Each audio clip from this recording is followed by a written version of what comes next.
Some of my friends who were talking about it recently, they didn't even know who the current mayor was. So I think the council needs to be able to promote it more to young people so that they even know about what it is before they know who to vote for. Because if you don't know who's currently standing for you, why would you care about who's going to stand for you in the future?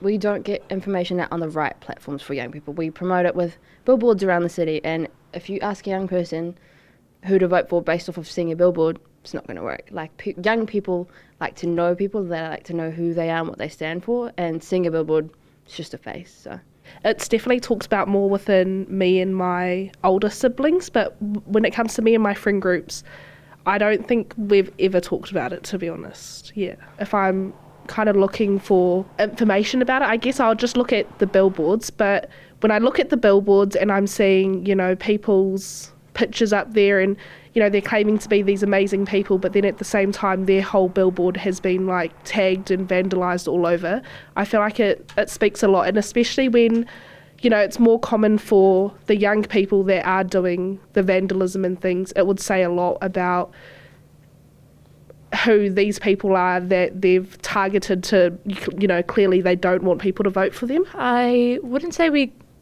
talk a lot about the local election, mainly because we don't really know what kind of things the local election have an effect on. But in terms of with the family, if there's a tree outside our house that's gone crook or lawns and stuff, then we'll talk about the local council.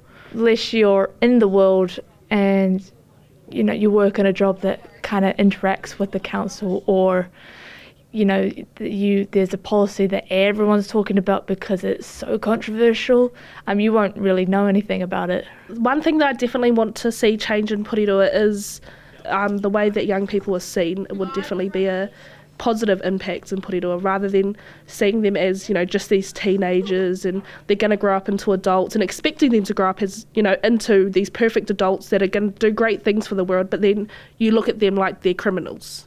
Bring back the free parking. Just because even where we are now, the council building's directly opposite us, and even they can't park here.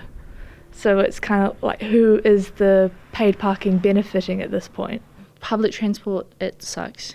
It really does suck, especially if, because I commute, I take 2 buses and 1 train in the morning, and then I take 2 buses and 1 train to get back home, and the delays, it'll get cancelled last second, and it's, especially how much money everybody's paying to sort of have these services do good.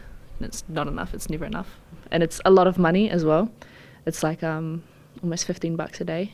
It's ridiculous a little bit. Buses and trains will just get cancelled, and then they'll be like, the train's going to be here in half an hour, don't worry. And it's if I have a test in the morning, I'm screwed, because then I have to take an Uber and it's $40. Making more spaces for young people where they feel safe.